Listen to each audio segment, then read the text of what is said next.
बिस्मिल्लाहिर्रहमानिर्रहीम। दोस्तों, रिसेंटली मैंने एक पोस्ट लगाई थी, इसमें मैंने पूछा था कि पेपाल की वजह से कितने आपके ऑर्डर्स कैंसिल हुए हैं या हुए हैं भी कि नहीं हुए। तो काफी लोगों ने नीचे कमेंट्स किए और बताया कि फलां रीजन की वजह से, पेपाल ना होने की वजह से हमारे फलां ऑर्डर्स कैंसिल हुए हैं। यानी पाकिस्तान के अंदर पेपाल का ना होना एक बड़ा बुनियादी मसला है और फ्रीलांसर्स के लिए ये बहुत बड़ा इशू है। इसी इशू को देखते हुए आज हमारा पॉडकास्ट है, इसमें मैंने इन्वाइट किया है हमारे पेपाल एक्सपर्ट हैं, काफी अरसे से हमारे साथ काम कर रहे हैं। हमारे जो जीबीओबी वाले स्टूडेंट्स हैं उनको काफी सर्विसेज दे रहे हैं, उनकी काफी हेल्प कर रहे हैं और हमारे कई जीपीओबी वाले स्टूडेंट्स का जो काम है वो इनकी वजह से चल रहा है, क्योंकि ये पेपाल की रिसीविंग और सेंडिंग जो है उसकी सर्विसेज प्रोवाइड करते हैं। तो हम वेलकम करते हैं हमारे पॉडकास्ट के अंदर मिर्जा इमरान बेग साहब। अस्सलाम वालेकुम सर। वालेकुम। कैसे हैं आप? ठीक ठाक हैं? काफी देर से हमारा प्लान था कि हम इस टॉपिक पे पॉडकास्ट करें, क्योंकि ये काफी मेजर मसला है और जो है काफी लोगों को ये फेस करना पड़ता है। तो उसका सोल्यूशन हम बताना चाह रहे थे। तमाम जो मसाइल हैं क्लास के अंदर भी अक्सर डिस्कस करते हैं कि सर पेपाल कहाँ से बनेगा, कैसे बनाए, रिसीविंग कैसे करें, पेपाल तो है नहीं है तो काम कैसे करेंगे हम,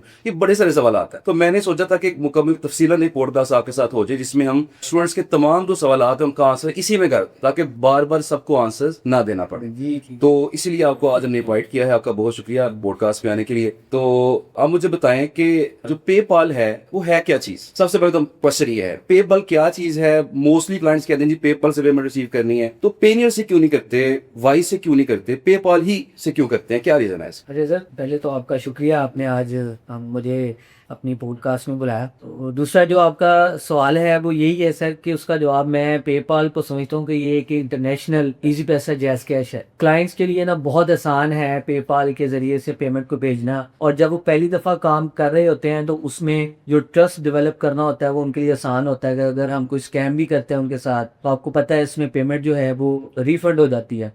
तो सबसे ज़रूरी चीज़ जो क्लाइंट समझता है ना कि यार मेरी आसानी है, वो इस वजह से इसमें पेमेंट करता है। वाइज, पेनियर या दूसरे दीगर जो ज़राए हैं उसमें उनको मुश्किल होती है। अगर वो एक दफ़ा उनके साथ स्कैम हो जाए तो वो ट्रस्ट लेवल नहीं रहता। तो पेपाल जो है वो बेसिकली बहुत आसान तरीका है जो दुनिया में हर जगह है। नो डाउट कि वो पाकिस्तान में नहीं है, लेकिन जो तरीका उनको अच्छा लगता है पाकिस्तान के अंदर पेमेंट करने का, वो फिर भी कहते हैं अगर नहीं भी है हम आपको इसके बावजूद भी हम पेमेंट जो आपको वो पेपाल में ही करेंगे, चाहे कुछ भी हो गए। आसान लगता हूँ। अच्छा, मुझे इसकी वजह ये भी समझ आती है कि पेपाल में आप $1 भी किसी को सेंड कर सकते हैं। हाँ जी सर। पेनियर के अंदर रिस्ट्रिक्शन है कि अगर आपने डायरेक्ट पेमेंट करनी है तो कम से कम $50 पे करने पड़ेंगे। इनवॉइस के थ्रू करना है तो कम से कम $20 पे होंगे उससे। तो लेकिन पेपाल में ऐसा नहीं है। नंबर 2, जैसे ही हम सेंड करते हैं और अगले मोमेंट में अगले बंदे को रिसीव हो जाता है। वही जैसे आपने बात की कि जायज कैश और इसी कैसे मसला साहब है, तो ये मतलब ठीक है, मतलब इस लिहाज से। और एक और मुझे पता समझ आती है कि जो मैंने देखा है पेपाल के अंदर, मैंने भी कई दफा आपसे सर्विस ली है, और इसमें यह है कि पेपाल आपको रिफंड की जो कॉशन है वो भी क्लाइंट को दे रहा होता है कि अगर आपका काम नहीं हुआ तो 6 महीने तक डिस्प्यूट 6 माह तक। 6 माह। अच्छा, स्ट्राइप और पेपाल दोनों 6 माह तक आप 180 दिन के लिए आपको रिफंड की ऑप्शन देते हैं। काम अगर आपका खराब हुआ है, सही नहीं हुआ, तो आप रिफंड क्लेम कर सकते हैं। तो ये वजह हमें समझ आती है जिस वजह से क्लाइंट्स प्रेफर करते हैं पेपाल। अच्छा, अब ये तो वो चीज होगी कि पेपाल क्यों लोग प्रेफर करते हैं। अच्छा, अगला सवाल हमारा इसके अंदर ये बनता है, अब पेपाल तो पाकिस्तान में है नहीं सर, अब, लेकिन हमें चाहिए भी।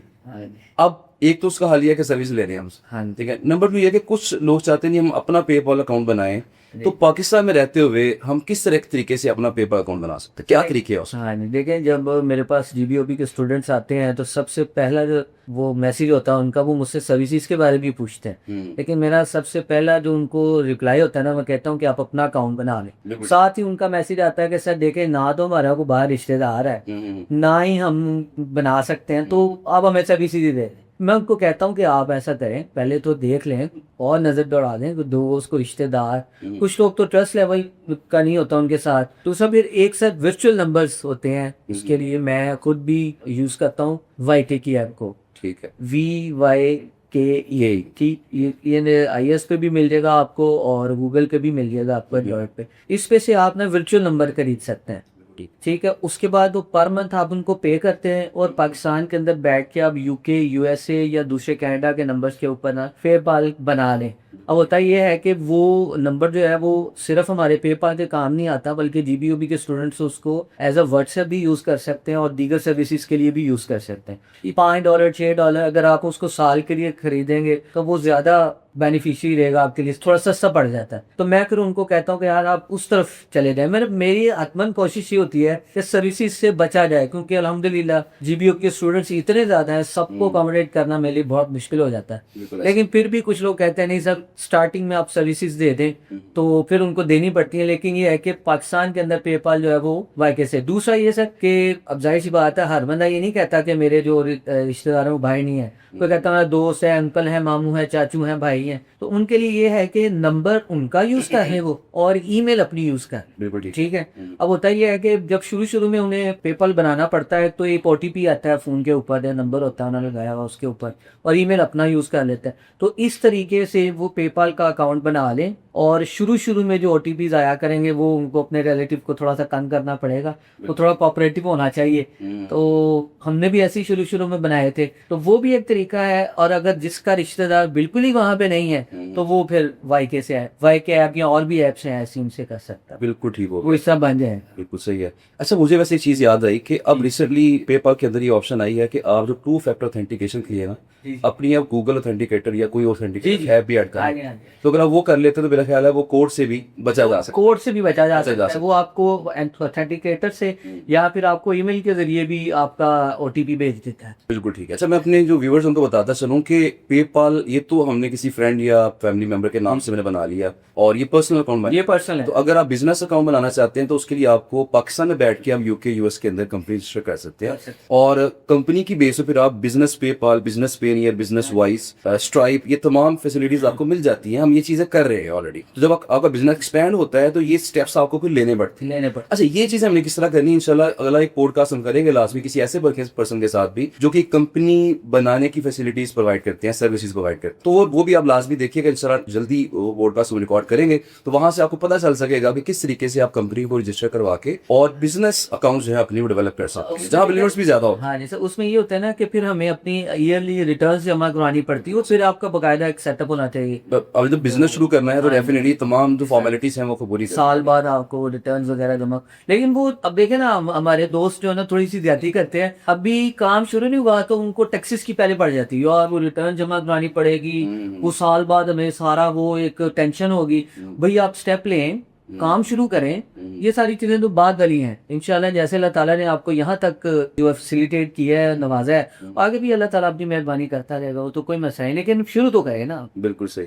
अच्छा, अगला सवाल वो इससे ज्यादा इंपॉर्टेंट है। अब पेपाल अकाउंट आपका बन गया जी, आपने बना लिया, यूके के अंदर, यूएस के अंदर कोई दोस्त आपके है, कनाडा में बना लिया आपने, अब पेमेंट विड्रॉ कैसे करें? विड्रॉ के अब लिए उनका अकाउंट अटैच करना पड़ेगा, उनको तंग करना पड़ेगा, तो पाकिस्तान में हम कैसे विड्रॉ कर सकते हैं ताकि डायरेक्ट हमारे पास पेमेंट आ जाए, हमें तंग ना देना पड़े किसी को? सर इसमें ना मैं वैसे मशवरा यही दूंगा कि 10-1 की रेशो रख लें। 10 पेमेंट्स को आप जो मैं अभी तरीका बताऊंगा वैसे कर लें, एक दफा आप उनको तंग कर लें। अगर वो मतलब आपको लगता है कि वो इतने रिलायबल हैं, आप उनको तंग नहीं कर रहे, कि एक दफा ये करें कि अकाउंट से जो विड्रॉल है वो उनके लोकल बैंक में लगा लें, और बाद में जैसे वो अपने रेमिटेंस पाकिस्तान में भेजते हैं पैसे आपके अकाउंट में भेज दें। और 9 दफा आप ऐसे करें कि आप ना जो इसी को अपने डॉलर जो हैं वो लोकल मार्केट में बहुत सारे दोस्तों को पेपाल की सर्विसेज चाहिए होती हैं फॉर सेंडिंग, तो वो आप एक्सचेंज कर रहे हैं, ठीक है ना।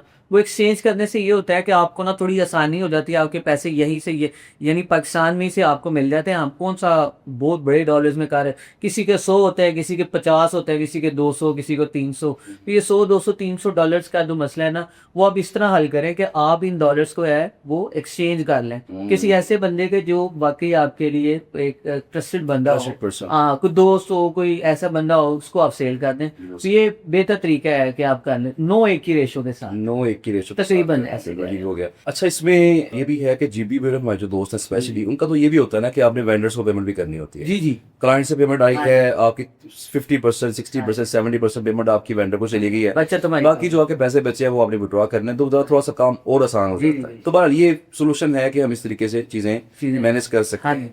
अच्छा, अगला सवाल ये भी काफी ज्यादा स्टूडेंट्स पूछते हैं कि हमारे जो रिश्तेदार हैं, दोस्त हैं, अजीज हैं, वो गल्फ कंट्रीज में से कहीं पे हैं, मतलब कतर में हैं या फर्ज करें सऊदी अरेबिया के अंदर हैं, ज्यादातर लोग यूएई के अंदर भी होते हैं, तो क्या वहाँ पेपर बन जाता है और चला सकते हैं हम? वो बिल्कुल सर, मैक्सिमम अकाउंट्स जो पाकिस्तान में बनते हैं वो इन्हीं कंट्री से बनते हैं। यूके, यूएसए और कनाडा वाले लोग जो है ना, वो थोड़ा सा कम ही पाकिस्तानी कम्युनिटी को समझ सकते हैं। तो ये हमारे गल्फ कंट्रीज के जो दोस्त होते हैं, रिश्तेदार होते हैं, ये थोड़ा समझ लेते हैं। तो ज्यादातर लोग जो है ना वो इन्हीं गल्फ कंट्रीज से ही अपने अकाउंट्स को बनाते हैं, मलेशिया से, इंडोनेशिया से, थाईलैंड से, ठीक है ना, यहाँ से वो बन जाते हैं और सब बड़े आराम से बनते हैं और इस्तेमाल होते हैं। और इनकी रिस्ट्रिक्शंस थोड़ी सी ज्यादा होती हैं। रिस्ट्रिक्शन से मुराद ये है कि थोड़ा सा इसको एहतियात के साथ इस्तेमाल करना चाहिए। अच्छा, इसमें लेकिन फिर टैक्सेस का मामला भी तो होता है ना, वहां से जरा बच जाते हैं हाँ आप, जी। क्योंकि यूके यूएस में तो काफी वो ज्यादा वो हाँ चेक एंड बैलेंस होता है। यूके में सबसे ज्यादा आपको वैल्यू एडेड टैक्स जो है हाँ उसका जी, वैट काफी ज्यादा 20% वैट पे करना पड़ता है। सऊदी अरेबिया के अंदर भी वैट है लेकिन 15% हाँ है, जी।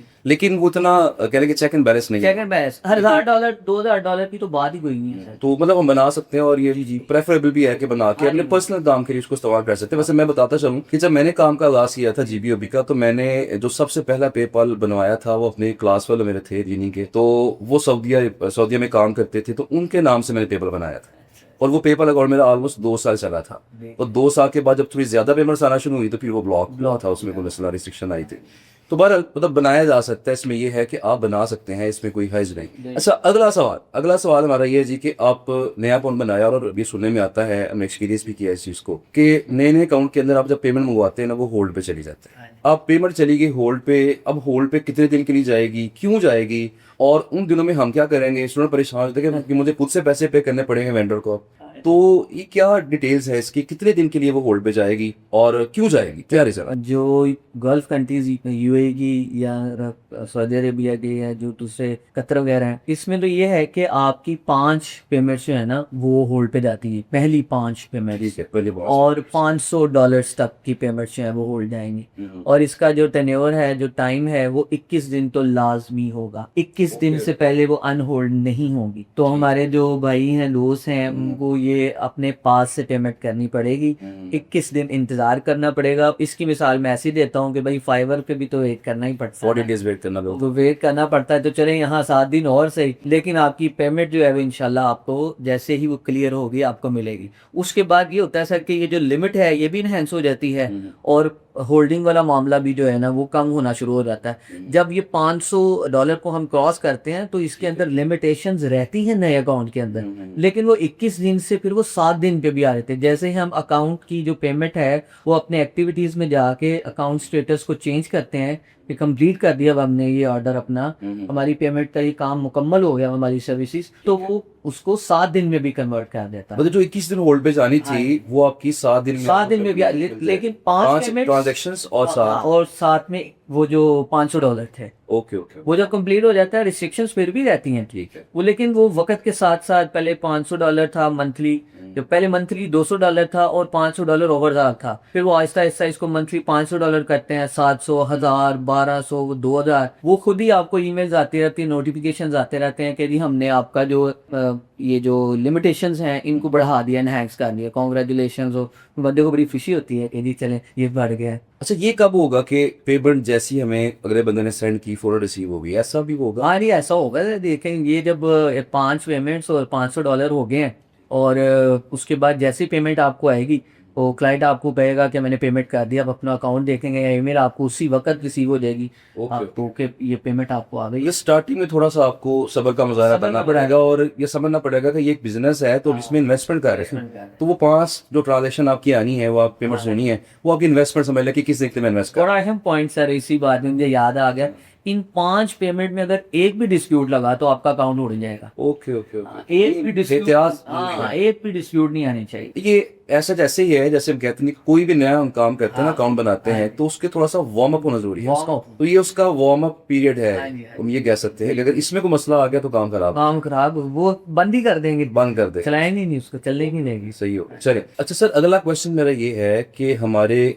कई ऐसे दोस्त हैं जिनके कोई इंडियन फ्रेंड्स भी हैं। अब इंडिया में पेपाल मौजूद तो है, पाकिस्तान में नहीं है, इंडिया में पेपाल इंडिया में है। ओके, अब जो इंडियन पेपाल है हम ये सुनते हैं कि वहाँ थोड़ी सी ज्यादा रिस्ट्रिक्शंस हैं वहाँ, तो वो क्या रिस्ट्रिक्शंस हैं, किस तरह उसको यूज करें, क्या वहां से भी बनवा के पाकिस्तान में इस्तेमाल कर सकते हैं, तो इस बारे में जरा हमें बताएं। सर देखें, मैं तो वैसे मना ही करूंगा कि इंडियन पेपाल को पाकिस्तान में यूज़ ना करें, लेकिन जो रिस्ट्रिक्शन वाला मामला है ना, वो ऐसे है कि हम जब पेमेंट इंडियन क्लाइंट्स को करते हैं ना अपने, या इंडियन वेंडर्स को करते हैं, तो इंडिया के जो अकाउंट्स हैं ना, उनके ऊपर बहुत ज़्यादा वो चेक एंड बैलेंस है इंडियन गवर्नमेंट का, क्योंकि वहाँ पे ब्लैक मनी को वाइट मनी करने के लिए पहले पेपाल का इस्तेमाल बहुत ज़्यादा होता रहा है। तो वो ये करते हैं कि हम जो भी अमाउंट वहाँ पे सेंड करवाते हैं, अगर हमारा अकाउंट, सेंडर का अकाउंट थोड़ा सा भी सस्पिशियस है, थोड़ा सा भी उनको लगता है कि ये अकाउंट के अंदर कोई ऐसी वैसी जो है ना ट्रांजैक्शंस हुई नहीं है, तो वो इंडियन पेपाल उसको रिसीव नहीं करता। वो ऑटोमेटिकली उसके ऊपर जो है वो रिफंड लगा देता है। अब रिफंड जब लगता है तो हमारे यहाँ एंड के ऊपर जो है ना बड़े मसाइल आ जाते हैं, क्योंकि हम लोग यहाँ पे मुख्तलिफ लोगों से सर्विसेज ले रहे होते हैं, हमें उनको कायल करने में बहुत मुश्किल आती हैं। लिहाजा जब भी आप इंडियन क्लाइंट के साथ, इंडियन वेंडर्स के साथ काम करें तो बड़ी एहतियात के साथ करें, क्योंकि उनके साथ होता यह है कि उनके अकाउंट में जब बैलेंस जाता है तो वो उसी बैलेंस को, जैसे हमने भी शुरू में बात की कि हम इसको एक्सचेंज कर लेते हैं, ठीक है, वो वैसे ही हम अपने बैलेंस को इस्तेमाल करते हुए वेंडर की इनवॉइस को भी, पेपाल की कोई इनवॉइस को पे कर देते हैं। इंडिया में ऐसा नहीं होता। इंडिया में आप पहले अमाउंट जो है वो आपके बैंक में जाएगी, वो आपका टैक्स काटेंगे, उसके बाद दोबारा आपका जो कार्ड अटैच होगा उससे पेमेंट वो करे, पेपाल का बैलेंस नहीं यूज करने देते। वो इससे यही कि ब्लैक मनी को वाइट मनी जो है ना वो बनाने वाले लोगों को मतलब लोग इंडियन बैंक में से होके वापस पेमेंट आके वो पास आएगी, पूरा एक रूट बनेगा, लूप बनेगा। वो पहले चाहे आप यूज चाहे आप वही बैलेंस कर लें उसका, लेकिन पहले एकदम वो इंडियन बैलेंस वो इंडिया के अकाउंट को या इंडिया की गवर्नमेंट को जाएगा टैक्सेस के साथ, तो फिर उसके बाद वो घूम के दोबारा से जो है ना वो दोबारा पे होगी, वरना वो पे नहीं होगी। बिल्कुल सही होगा। अच्छा, अब एक और चीज मैंने आपसे ही सुना इस बात के बारे में कि आपके तकरीबन 28 अकाउंट्स ब्लॉक हैं। क्या आप सर्विस भी प्रोवाइड करते हैं, तो उसमें आपके 28 अकाउंट ब्लॉक हुए हैं, तो यहाँ पे सवाल ये बनता है, पहले तो ये बताएं कि आपके 28 अकाउंट ब्लॉक कैसे हुए हैं, और अगर फर्ज करें ब्लॉक हो जाता है तो क्या उसको रिस्टोर करने का भी कोई तरीका है, या कैसे बचा जाए ब्लॉक होने से? अब इतने अकाउंट ब्लॉक करके तो आपने डेफिनेटली कोई ना कोई उसका सोल्यूशन निकाल लिया होगा ना। देखिए सर, पहले तो सीधी बात है कि मैं हाथ चुका था, मैंने हाथ खड़े कर दिए थे कि मैंने कहा यार ये तो बड़ा रिस्की काम है। कभी किसी की $250 की पेमेंट आई सर्विसेज में, कभी $500, कभी $600, तो काफ़ी मसाइल आए, बहुत सारे प्रॉब्लम्स को फेस किया, इवन पास से पैसे दिए लोगों को। सही है। लेकिन वजह जो क्वेश्चन था आपका कि वो ब्लॉक होते क्यों हैं, वो ब्लॉक सर बेसिकली ना, मैं सर्विसेज प्रोवाइड करता हूँ और हमारे जो जीबीओबी के दोस्त हैं वो अभी नया नया काम होता है उनका, कोई लाइव लिंक रिमूव हो गया, जो है वो डिलीट हो गया, या उन्होंने जानबूझ के मुझे मतलब है कि मेरे से सर्विसेज ली। जैसे एक वाकया है छोटा सा, बिल्कुल नया नया मेरा काम था, तो एक लड़के ने सर्विसेज ली, इंडियन क्लाइंट के आर्टिकल्स लगवाए, वो एक आर्टिकल की जो कीमत थी $50 थी, उसने टोटल $200 में उसके साथ डील करा दी। वो क्लाइंट भी ऐसा शहजादा कि उसको लगा कि ठीक है सस्ते में काम हो रहा है, तो उसने जो लिंक लगवा दिए, पहले लिंक लगवाने के बाद वो 2 दिन बाद रिमूव हो गए और मेरे अकाउंट पे डिस्प्यूट आ गया। पेमेंट मैं लड़के को कर चुका था, तब डॉलर की कीमत भी जो थी वो ₹150 के करीब थी, तो इतनी कोई अमाउंट बनी नहीं। तो जैसे ही सर वो अकाउंट में गया तो मैंने उस लड़कों को अप्रोच किया कि ये तुमने क्या किया, तो वो कहता मेरी दादी की तबीयत ठीक नहीं थी, मुझे पैसे चाहिए थे, तो मैंने आर्टिकल लगवा के तो बाद में जो है डिलीट करवा दिया, तो बड़ी माजरत, बस ऐसे। तो एक इस तरह से बंद हुआ। फिर कुछ मुख्तलिफ किस्म के मसाइल आए और डिफरेंट मतलब है कि मसाइल आए, जिसके अंदर से सबसे ज़्यादा बड़ा मसला यही था कि डिस्प्यूट ओपन होना। डिस्प्यूट इतने ज़्यादा ओपन हुए सर कि अकाउंट्स ब्लॉक होते गए और स्टार्टिंग में इसकी जो रेशो थी 28 अकाउंट जो है वो 5 सालों में हुए। 21 में हमने शुरू किया था, मैंने जब सर ने मुझे रिकमेंड किया था जीबीओबी की सर्विसेज के लिए ऑफिशियली, तो उसके बाद 5 सालों में सर ये बंद हुआ है। तो अगर इसकी रेशो लगाई जाए तो ये हर साल कुछ अकाउंट बंद होते होते तो यहाँ तक है, तो ये बंद हो जाते हैं। लेकिन चूंकि मैं तो एज अ प्रोफेशनल सर्विसेज दे रहा था, मुझे ये होता था यार पुराने को रिस्टोर करने की बजाय नया बना लो। लेकिन जिन लोगों के बंद हो जाते हैं वो रिस्टोर होते हैं सर, बिल्कुल हो जाते हैं। उसमें वो आपसे आपकी आईडी मांगते हैं उसी कंट्री की। अब आईडी का मतलब ये नहीं है कि आप नेशनल आईडी कार्ड ही दें, उस कंट्री में जिस कंट्री में आप रह रहे हैं हैं वहाँ का जो भी आपका कार्ड बना हुआ वो लगा दें, और जो ट्रांजैक्शंस होती हैं 4 से 5 उसकी डिटेल मांगते हैं वो लगाएं, और इसी तरह से एक आधी और चीज़ होती है वो डॉक्यूमेंट्स कुछ होते हैं वो अपलोड करने हैं आपने। अब क्लाइंट पूछने के सेट ही जीवीओ के लोग हैं कि हम तो सर्विसेज दे रहे हैं, तो गुड्स कोई होती नहीं है, हम क्या आपको सर्विसेज तो फिर वो चेक्स ईमेल उसके स्क्रीनशॉट्स वो पेपाल को सेटिस्फाई करने के लिए आपको देने पड़ते हैं, तो फिर वो रिस्ट्रिक्शंस दूर हो जाती है। हाँ जी। और अगर ना हो तो पेमेंट जो है वो ज़ाया नहीं होती, वो 180 दिन के लिए जो है ना या 6 माह के लिए वो होल्ड पे चली जाती है, और 180 दिन के बाद आप उनको अपने लोकल बैंक में विड्रॉल कर सकते हैं। अगर 180 दिन में वो आप लोकल बैंक भी नहीं लगा सकते, रिश्तेदार है वहाँ पे वो कहते हैं नहीं हमारा है ही नहीं या नहीं लगाना चाहते, तो फिर आप उनको ना एक अथॉरिटी लेटर लिखते हैं, पेपर खुद कहता है अथॉरिटी लेटर लिखते हैं, और एक ईमेल एड्रेस दे दें, एक पेपर एड्रेस दे दें जिसके ऊपर हम आपकी पेमेंट जो है ना 3 से 7 दिन में वर्किंग डेज में हम पेमेंट उसमें ट्रांसफर करके आपको ईमेल कर दें, तो पैसे ज़ाया नहीं होते आपके, जाते नहीं है। अच्छा, ये वैसे हमारी डिस्कशन पहले एक दफा हो चुकी है, मुझे भी याद आया इसी बात से कि मेरा जो दूसरा पेपर अकाउंट, मेरे भी 2-3 अकाउंट ब्लॉक हुए, मैं थोड़ा सा तजर्बा इसमें कर चुका हूँ। जब मेरा सेकंड अकाउंट ब्लॉक हुआ था उसमें कुछ पेमेंट थी मेरी, अब वो ब्लॉक हो गया और उन्होंने कहा जी 180 डेज आपको वेट करना पड़े। मैंने वेट कर लिया, उसके बाद मुझे कोई तरीका समझ नहीं आया कि विड्रॉ कैसे निकलवाऊं। अभी तक उस अकाउंट के अंदर वो पैसे पड़े हुए हैं, उस 2 साल 2.5 साल 3 साल हो गए। आपने उसको कभी लॉगिन तो मैंने लॉगिन अब दोबारा नहीं किया कभी उसको, तो वो बंद हो जाता है, बंद हो जाता है, मतलब मैं उसको अब निकलवा नहीं सकता। अब नहीं, अब लॉगिन ही नहीं होगा, तो अब मेरी पेमेंट आया होगी, अब चांस नहीं है। अगर आप ऐसा हाँ उसमें एक अगर आपकी पेमेंट ब्लॉक हो गई है और उसके अंदर लॉक हो गई है तो आपको 180 डेज के फौरन बाद ही प्रोसीजर स्टार्ट कर लेना चाहिए, ज्यादा वेट नहीं करना। मेरा ख्याल है 1 महीना या 2 महीने को इतना टाइम वो देते हैं, उसके अंदर अंदर ही आपको ना देखें कितना आसान है कि आप एक अथॉरिटी लेटर लिखें हाथ के साथ, उसकी तस्वीर बनाएं, ठीक है, उसके अंदर ईमेल एड्रेस लिखें और वो पेपाल की टीम को भेज दें जो सपोर्ट टीम है, ठीक है, वो आपको आगे से रिप्लाई कर दे कि ठीक है आपका पेपाल का जो है ना वो हमें मिल गया। लेकिन वो भी सर वो कोशिश करनी है कि वो कुछ ऐसा ईमेल एड्रेस हो जो वेरीफाइड हो, सही हो, वो मिल ही जाएगा, ऐसी कोई बात नहीं है। ना हो वो भी जुगाड़ से बनाया हुआ हो, उस पे भी वेरिफिकेशन आ जाए, उसकी बेचारे की पेमेंट भी होल्ड हो जाए, उसकी बेचारे की पेमेंट या उसकी भी इंक्वायरी लग जाए। बिल्कुल सही। अच्छा, एक चीज जो है जब मैंने पोस्ट का जिक्र किया स्टार्टिंग में कि मैंने रिसेंटली पोस्ट लगाई थी, वहाँ पे काफ़ी लोगों ने कमेंट्स पे किए, मैं कमेंट्स को पढ़ रहा था तो वहाँ पे कई लोगों ने ये कमेंट किया कि हमने पेपाल की सर्विस ली थी, हमारे साथ इतने का फ्रॉड हो गया, इतने का स्कैम हो गया। अब आपको तुमने ऑफिशियली रिकमेंड किया हुआ है अपनी जीपीओबी की ट्रांजेक्शंस के लिए, जो हमारे स्टूडेंट की हेल्प के लिए, तो डेफिनेटली आप ट्रस्टेड पर्सन हैं और आपसे लोग सर्विसेज लेते हैं। अभी तक कोई इसका मसला हमारे सामने नहीं आया, लेकिन लोग सर्विसेज लेते हैं बाकी लोगों से भी जी। अब ये स्कैम, उस सर्विस के अंदर स्कैम कैसे हो? तब लोग बता रहे हैं कि हमारी रिसेंट क्लास के अंदर भी एक पर्सन है बताया था कि ऑलमोस्ट 16 लाख रुपए का स्कैम मेरे साथ हुआ है, पेमेंट को रिसीव की थी तो सर्विस ली किसी से, वो 16 लाख रुपए लेके जाना और बंदा उड़ गया। तो अब ये स्कैम कैसे होता है और उससे कैसे बचा जाए? सर देखिए 16 लाख तो बहुत ज्यादा है, लोग तो 16,000 नहीं छोड़ते ऐसे ही। और लोग सबसे पहले जब मुझे मैसेज करते हैं तो मुझे पूछते हैं कि ट्रस्ट क्या हम उस पे करें। मैं उनसे पूछता हूँ भाई मेरा नंबर कहाँ से लिया आप? कहते हैं नहीं फलाना जगह। मैं उनको कहता हूँ कि जाहिर सी बात है अगर आपको मेरा नंबर जीबीओबी से मिला है, जी पॉबर से मिला है, जहाँ से भी मिला है, तो जाहिर सी बात है कि मेरा ट्रस्ट वही है, ठीक है ना। अगर मैं कोई मसला करता हूँ तो वो जिम्मेदार होंगे। जी सर बिल्कुल ऐसे, तो फिर मेरा तो बस यही है, मैं इससे ज्यादा क्या कह सकता। दूसरा ये है कि सर जो ये स्कैम करते हैं ना लोग, पहला तो ये करते हैं कि जैसी पेमेंट रिसीव होती है ना आपको ब्लॉक कर देते हैं, आपको ब्लॉक करते हैं। और हमारे पाकिस्तानी भाई जो सादा जो नया काम शुरू करते हैं उनको इतना नहीं पता, वो राब्ता उनका होता है पाकिस्तानी नंबर नहीं होते सर। अच्छा। वो यूके यूएसए के नंबर होते हैं, तो उन्होंने फेसबुक पे पोस्ट लगा ली, ठीक है, buying dollars, PayPal dollars on a good rate, ये वो कुछ बचत के चक्कर में ये हम कर लेंगे, थोड़ी बहुत बचत हो जाएगी, लेकिन ट्रस्ट नहीं सर हम कर सकते। वो जो स्कैम है ना वो इस सूरत में होता है कि जैसे ही पेमेंट आती है, पेमेंट आने के बाद वो आपको ब्लॉक कर देते हैं, और ब्लॉक करने के बाद आपसे कोई रब्ता नहीं करते। नंबर ही यूके यूएसए का है, वो कैसे आप उसको करेंगे।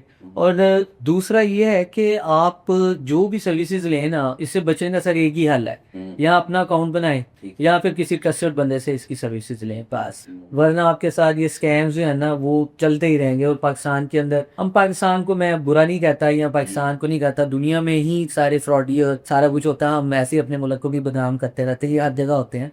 हम कभी पाकिस्तान से बाहर गए ही नहीं होते, तो हमें यही लगता है कि सारा भी पाकिस्तान ही होता है, इसलिए सारी जगहों पे होता है, तो हम ये नहीं कह सकते। लेकिन स्कैम्स जो है ना उससे बचने के लिए एहतियात, मैं कहूँगा एहतियात, बहुत ज़्यादा एहतियात करें आप।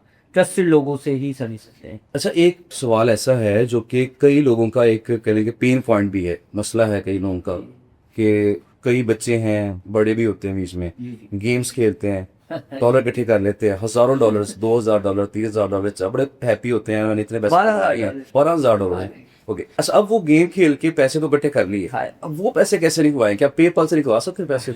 नहीं सर, पाकिस्तान पेपाल से क्या, वो तो कहीं से भी नहीं निकल सकते। वो ऐसी कह लें जैसे आप किसी भी जगह के ऊपर कोई भी वेबसाइट अपनी बनाकर उसका नाम पेपाल रख दें और साथ में आगे पीछे कुछ छोटी मोटी छेड़छाड़ कर दें, और इस तरह लोग गेम बना लेते हैं, गेम के ऊपर लिख देते हैं विड्रॉल का तरीका ये है। वो गेम चलती रहती है, एड्स देखते रहते हैं लोग, और उनके पैसे जो है ना वो पैसे नहीं होते, बेसिकली वो नंबर्स होते हैं जो कि वो प्लस में होते रहते हैं, जमा होते होते होते वो उनको कहते हैं ठीक है जी टारगेट आपका कंप्लीट हो गया, अब आप पेपाल लेके आए। अब सबसे ज्यादा जरूरी चीज ये उनको पता होती है गेम बनाने वाले को, डेवलपर को, कि पाकिस्तान में पेपाल है ही है, ठीक है। वो फिर भी लोग जो है ना, वो जाहिर सी बात है उनको पता है कि कुछ जुगाड़ के साथ या लोग सर्विसेज देते हैं। मेरे पास बहुत सारी इंक्वायरीज आती है सर, बहुत ज्यादा बेतहाशा। अच्छा, मैं उनसे जाहिर सी बात है मैंने सोर्स पूछना होता है, क्योंकि मेरी कोशिश यही होती है कि 150 वाले जो हमारे GPOB के बिगनर्स हैं उनको ये सर्विसेज प्रोवाइड दी जाए, ना कि 1,000-1,500 वाले को किया जाए और अपने अकाउंट को भी नुकसान पहुंचाया जाए। देखें, $1,000 मैं एक ही बंदे का करूं और इधर से मैं 100 करूं तो वो 10 बंदे भुगत जाएंगे, वो भला हो जाएगा उनका, और वो उनके लिए एक नई जो किरण है वो आएगी कि हम कमा रहे हैं पैसे। बिल्कुल सही। अच्छा, अब वो ये कि मेरे पास एक लड़का आया, उसने कहा कि मैं यही कहूंगा कि सादा भाई होते हैं हमारे, वो सही तरह मैसेज उनको लिखना भी नहीं आता, वो भी एक निशानी होती है मेरे लिए। पूछूंगा काम क्या करते हैं कि जी मैं तो रंगसाज हूँ, मैं तो मतलब है कि मजदूरी करता हूँ, मैं फैक्ट्री में काम करता हूँ। मैंने कहा हमारे पास डॉलर्स कहाँ से आए? वो भाई मैं गेम खेलता हूँ, गेम से मैंने विड्रॉ करा। तो मैं उनको कहता हूँ कि भाई ये तो स्कैम है, तो ये नहीं निकल सकते। अच्छा, अब बाहर वालों को तो मना कर दिया। तो एक दफा हुआ कि मेरे एक जानने वाले थे, करीबी दोस्त से, उन्होंने कहा यार वो मैं गेम खेलता हूँ, सुना तुम पेपाल की सर्विसेज देते हो, तुम्हारी वीडियोस आती हैं, तो वो मेरी भी एक गेम है, उसमें मेरे पास ना $2,000 है। मैं ऐसे लग गया यार, मतलब तुम्हारे पास तो 5.5 लाख है, तुम तो ये हो गए हो।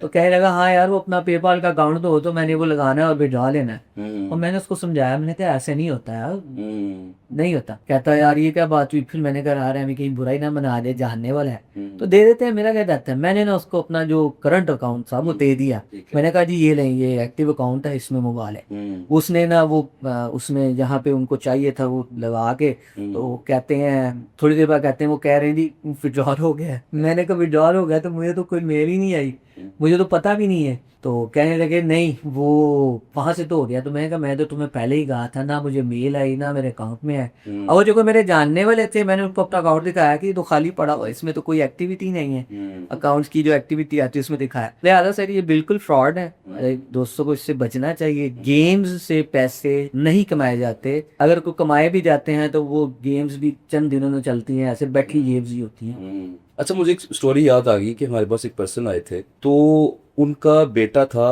वो अभी अंडर मैट्रिक था, वो वही गेम्स खेलता था, तो उसने अराउंड कोई $50,000 कमाए हुए थे। अच्छा, अब $50,000 बड़ी अमाउंट है। और जब उससे पता चलना है कि ये विड्रॉ नहीं हो सकते, तो बेचारा जो है ना वो कहने के मेंटल हेल्थ उसकी खराब हो, और वो सुइसाइड भी आ गए थे यार कि इतने पैसे मैंने इकट्ठे किए हैं, अभी विड्रॉ क्यों नहीं हो रहे। वो दिन रात खेलता हो उस चीज के लिए। तो लिहाजा किसी भी काम को करने से पहले उसकी तहकीक हमें कर लेनी चाहिए कि क्या ये रियल है, क्या इसमें से हमें कोई बेनिफिट होगा कि नहीं होगा। और वैसे बड़ी सिंपल सी बात है, मैं हमेशा कहता हूँ कि जो चीज बात बड़ी आसानी से करके वो आपको पैसे मिल रहे होते हैं ना, अक्सर वो चीज फेक होती है। अक्सर ऐसा होता है ना कि स्कैम्स भी होते हैं कि जस्ट ट्रांसलेशन करें हमारे फलां इतने पेजेस के माल को अच्छा, वो अगर आप इजाजत दें तो मैं ऐड करूँ जी प्लीज। अब वो ना एक भाई का मैसेज आया मुझे, वो GPOB का स्टूडेंट था, तो उसको ना एक बंदे ने मैसेज किया कि मेरे PDF के ना 100 पेजेस हैं, ठीक है, तो PDF से ना वर्ड में करना था। ठीक, तो उसने ना बेचारे को नहीं पता था कि टूल्स भी होते हैं इसके लिए, तो उसने बैठ के खुद उनको जो है ना वो ट्रांसलेट किया, ठीक है, मतलब वो लिखे वर्ड के ऊपर, उसके बाद ना वो कंपनी को भेजा। ठीक है, तो कंपनी ने क्या किया, उसको कहा कि ठीक है हमें आपका काम पसंद आ गया, काम मुकम्मल हो गया है, तो अब अपना जो अकाउंट है ना वो हमें पेपाल का शेयर करते हैं। ठीक है, तो उसने कहा ठीक है, लेकिन किस तरीके से मुझे पता लगेगा कि मेरे पैसे जो है वो आपके पास पड़ेंगे? तो उन्होंने ना एक फेक एक विंडो बनाई हुई थी, आप कह रहे हैं कि वेबसाइट बनाई हुई थी, चेकआउट सिस्टम बनाया हुआ था। चेकआउट सिस्टम बनाया था, उसमें ना वो $2,000 बकायदा डॉलर का साइन 2000, और वो पड़ा हुआ था। मैंने एक अपने चैनल पे वीडियो भी लगाई हुई उसकी। Okay okay. ठीक है, वो लड़का कहता कि सर ये देखें, ये मेरे $2000 हैं, ये सारा मसला है, तो मेरे तो डॉलर पड़े हुए हैं। मैंने कहा आपने काम क्या किया? उसने कहा जी मैंने 100 पेज किए हैं सर, मेरा मतलब अच्छा खासा मेहनत लगी है मेरी। मैंने कहा आपको नहीं पता कि टूल से तो आजकल, तब चैट जीपीटी नहीं आया हुआ था, तो लेकिन तब भी टूल थे, तब भी टूल तब भी टूल थे। तो आप उसको पीडीएफ को जो है ना फौरन वर्ड में करें। मैंने यार ये तो टूल्स हैं, आपने इतनी मेहनत क्यों की है? कहता सर मुझे तो नहीं पता था, मैं तो किए हैं, तो $2000 बना हुआ, अब ये मैं कैसे निकलवाऊं? मैंने कहा यार वो कहते क्या हैं? ठीक है। कहते सर उनकी वेबसाइट से मुझे मैसेज आया हुआ है कि अगर आप अपना विड्रॉ लेना चाहते हैं तो आपको $200 जो है ना वो पहले हमारे अकाउंट में रखवाना पड़ेगा, फिर हम आपको $2200 वापस चलो वापस करें। तो आपको मसला ये था कि $200 का जो स्कैम था ना वो बेसिकली उन्होंने करना था, जिसके लिए उन्होंने पूरी एक वेबसाइट बनाई या जो भी चेकआउट सिस्टम बनाया जिसमें शो हो रहा है उसका नाम आ रहा है, और इस तरह से भी सर ये स्कैम होता है। तो मैं कहता हूँ कि स्कैमों से भरा पड़ा है। क्यों? क्योंकि पाकिस्तान के अंदर पेपाल नहीं, उसको ऐसे काफी लोग इस मौके मिल रहे हैं मौके मिल स्कैमर्स रहे हैं, ये चीजें कर रहे हैं। अच्छा मैं बताता चलूँ कि इमरान बेग साहब का अपना भी यूट्यूब चैनल है इनका, और वहाँ पे उन्होंने काफी ज्यादा इन्फॉर्मेटिव कंटेंट लगाया हुआ है, तो आप उनके चैनल पे जाके इनकी वीडियोस भी देख सकते हैं, ताकि आपको मजीद जो नॉलेज है पेपाल के बारे में, रिसीविंग मेथड जो है उनके बारे में जो मजीद नॉलेज है आपको मिल सके। अच्छा सर, आपसे ना एक हमारे स्टूडेंट्स का गिला भी है, और काफ़ी दफ़ा अब मुझ तक ये खबर पहुंचती है कि इमरान बेग साहब जब उनसे हम कहते हैं कि ये पेमेंट हमारी रिसीव कर दें, तो आप कहते हैं जी मैं ये पेमेंट रिसीव नहीं कर सकता, हाँ और जब कहते हैं जी सेंडिंग कर दें तो आप कहते हैं मैं सेंडिंग कर दूँ। जी अब यहाँ दो सवाल बनते हैं। पहला सवाल तो ये बनता है कि आप रिसीविंग क्यों नहीं करते, जी सर और दूसरा सवाल ये बनता है कि आप अगर रिसीविंग नहीं करते जी तो फिर आपके पास सेंडिंग के लिए पैसे कहाँ से आते हैं? तो ये कोई आपने कोई जादू तो नहीं है आपके पास कि बस आप सेंड करते रहते हैं, नहीं। पैसे खत्म ही नहीं होते आपके पास? नहीं ऐसी बात नहीं है सर। रिसीविंग के लिए सर मैंने आपको बताया कि जो छोटी अमाउंट वाले लोग होते हैं उनको कोशिश होती है कि किसी तरीके से अकोमोडेट करें। इनके नए नए पहले दूसरे तीसरे ऑर्डर के लिए इनको जो है ना वो पेपाल पे अगर आ गया रिसीव कर लें, 5, 10, 20, 25, 30, 40, 50, 100 तक भी मैं रिसीव कर लेता हूँ। और अगर अकाउंट ना हो सर फिर माजिद करनी पड़ती है, और उनको बाकायदा ये बताते हैं, पूरा गाइड करते हैं यार अपना अकाउंट बनाएं, अपने अकाउंट पे जाएं, अपने पैरों पे खड़े हों, बजाय इसके कि आप सर्विसेज लें। तो एक तो सर ये मसला है कि 28 अकाउंट बंद हो चुके हैं, मैं पास से पैसे दे चुका हूँ लोगों को, और मैंने लाखों रुपए का नुकसान किया अपना। लेकिन ये है कि चूंकि अच्छा चल रहा है काम सिलसिला, तो मैं भी कोशिश करता हूँ चलता रहे। तो रिसीविंग में सर इसलिए मसला आता है, एक तो बड़ी अमाउंट में रिसीव नहीं करता, और दूसरा ये है कि अकाउंट इतने बंद हुए हैं मुझे फिर उनको ना करनी पड़ती है। अच्छा, एक फेवर हमने आपसे ली हुई है, आपको याद होगा, और हम खुद भी इस चीज को करते हैं कि मैं ये ऐसा करूंगा। हाँ वो ये है कि जब हमारे किसी भी स्टूडेंट का पहला ऑर्डर होता है ना, हाँ जी, तो सर ने ये चीज हमें बताई हुई है कि उसकी रिसीविंग वो करेंगे। हाँ मैं वो जरूर कि करता जिसका पहला ऑर्डर है उसकी मोटिवेशन के लिए कि कहीं वो डीमोटिवेट ना हो हाँ, जाए, जी। तो पहला ऑर्डर जिसका होगा उसकी रिसीविंग वो लाजमी करेंगे। करता हूँ मैं भाई, बस ये ना हो कि वो फौरी तौर पे ही कुछ बंद हुआ हो अकाउंट, तो वो फिर मुश्किल हो जाता है। लेकिन 99% मेरी कोशिश होती है कि पहले वाला जो है ना पहला ऑर्डर ये ना हो, ये वो बेचारे को ये ना लगे कि यार अब मैं कहाँ जाऊँ। तो इंशाल्लाह जो भी पहले आएगा सर, पहला ऑर्डर होगा छोटी अमाउंट वाला सर, प्लीज ये मैं रिक्वेस्ट करूंगा सबसे कि छोटी अमाउंट वाला मैं ना नहीं करूंगा इंशाल्लाह। सही, ठीक है ना? ठीक है। अच्छा, अब अगला सवाल। जी सर। जादू अच्छा बता- कोई जादू नहीं है सर, जादू तो कोई नहीं है, बस अल्लाह ताला की जात है जो साथ दे रही है, अभी तक चल रहे हैं सर। दूसरी जो चीज है ना सेंडिंग के लिए ना बहुत सारे लोग हैं, हमने भी शुरू में बात की है कि बहुत सारे ऐसे लोग हैं कि 10:1 की रेशो के साथ अगर आप विड्रॉ लेंगे तो एक्सचेंज वाले जो डॉलर्स होते हैं वो बहुत सारी, मेरी पूरी एक टीम है, बहुत सारे लोग हैं जो मेरे साथ कनेक्टेड हैं जिनको अपने डॉलर सेल करने होते हैं, तो वो डॉलर्स मेरे पास वहां से आते हैं, मैं उनसे फिर खरीद लेता हूँ, और वो मेरे ट्रस्टेड है, मतलब इतने ट्रस्टेड हैं कि हमारी कम्युनिटी में से ही है, मतलब जीबीओबी की कम्युनिटी में से मैं, तो जीबीओबी के जो लोग हैं मैं उनके ऊपर आंखें बंद करके ट्रस्ट करता हूँ, चाहे $1000 की इनवॉइस हो, चाहे $10,000 की इनवॉइस हो, उनको मैं बिला झिझक जो है ना वो भेज देता हूँ कि यार इसको पे कर दो, और वो उसको पे करते हैं, और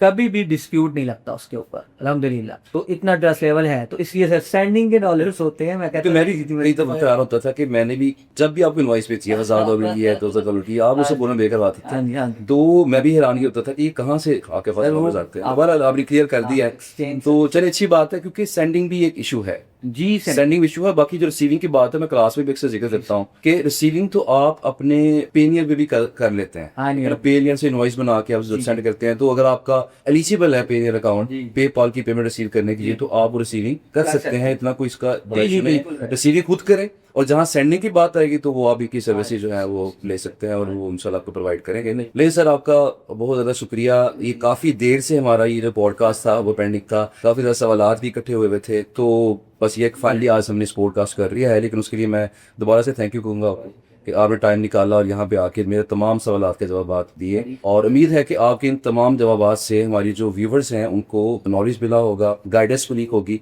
अगर इसके बावजूद भी कोई आपका सवाल है पेपाल से मुतल्लिका या सर्विसेज से मुतल्लिका, कोई भी क्वेश्चन है, आप इस वीडियो के नीचे कमेंट सेक्शन के अंदर वो लाजमी बताइएगा। या कोई आपको लगता है कि ये चीज़ मुझे यहाँ से क्लियर नहीं हुई है, और लाजमी बताइएगा, उसको इंशाल्लाह दोबारा से हम करने की कोशिश करेंगे, या आप इमरान बेग साहब के चैनल पर जाके भी वो चीज़ें मीनवाइल देख सकते हैं। तो उम्मीद है कि ये वीडियो हमारे व्यूवर्स को पसंद आई होगी और आपने इससे काफ़ी चीज़ें लर्न की होंगी। मेरी कोशिश ये रही कि मैं जितने भी पॉसिबल क्वेश्चंस हैं जो कि हमारे स्टूडेंट के ज़हनों में हो सकते हैं, वो सारे के सारे मैं इमरान बेग साहब से पूछूं, ताकि आपकी तमाम जो कन्फ्यूज़ है वो क्लियर हो सके। बहुत शुक्रिया sir, thank you very much. जिस तरह आज हमारा ये पॉडकास्ट हुआ है, इसी तरह से इंशाल्लाह नेक्स्ट भी आगे पॉडकास्ट हम रिकॉर्ड करते रहेंगे और आपके लिए इन्फॉर्मेटिव जो कंटेंट है वो लेके आते रहेंगे। अगर आप चाहते हैं कि आने वाली तमाम वीडियोस आप तक इजीली पहुंच सकें, तो जल्दी से मेरे चैनल को सब्सक्राइब कर लीजिएगा, मेरे फेसबुक पेज को लाइक कर लीजिएगा, और इस वीडियो को लाइक और शेयर लाजमी कीजिएगा, ताकि मैक्सिमम लोग इस वीडियो को देख के अपने मसाइल का हल यहाँ से पूछ सकें। अपना बहुत सारा ख्याल रखिएगा। Thank you so much. अल्लाह हाफ़िज़।